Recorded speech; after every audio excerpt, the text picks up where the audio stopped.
Schools are getting billions of dollars from the federal government to help counter the effects of the pandemic. As our back-to-school coverage continues, investigative reporter Naomi Coles is here to track how your district is spending its money. Safety and social distancing changes were a big driver of how schools spent their aid in the last school year. But as we head into another year of pandemic learning, districts are now expanding their priorities to include learning loss and long-term changes as well. Masks, hand sanitizers, enhanced filtrations with our isolation rooms. We've spent months showing you how schools have prepared and performed during the pandemic. One of these as all visitors. Edgerton administrators say in-person learning. Paying for all of that was a big part of the very first of 3 rounds of federal COVID aid. Wi-Fi hotspots for homes and stuff like that. That first chunk of aid was spent by spring. The first funding round was the smallest. Wisconsin got about $174 million.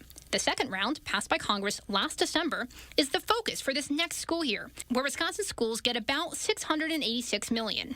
The third and largest round has a use-by date of 2024. It's not distributed and likely won't be budgeted for until next year. We're really focused on the social, emotional, and mental health of our students when they're coming back. We surveyed our southern Wisconsin school districts. Out of 19 responding, 14 said learning loss and academic improvements were big focal points for this money.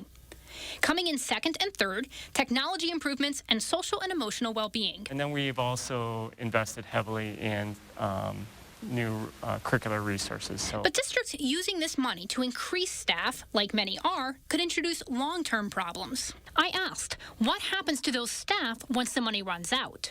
That's the biggest challenge right there, right? Several districts in our survey cited new staffing as a priority for the funds, including Madison. We are looking at the addition of staff to support our students as they come back. Other things we're looking at are hiring additional social workers.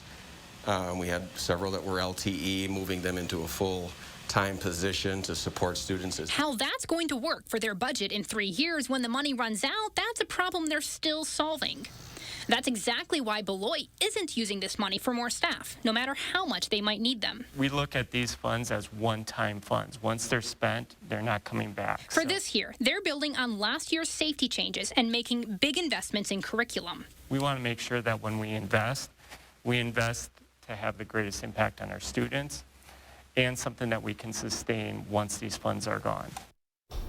If you're interested in finding out how much your school district is getting from the federal government, I'll link online later to the state's tracking document. But an important caveat, a small part of that second and third round of funding is going to depend on how many in-person learning hours districts had last year. And that won't be calculated till later this fall.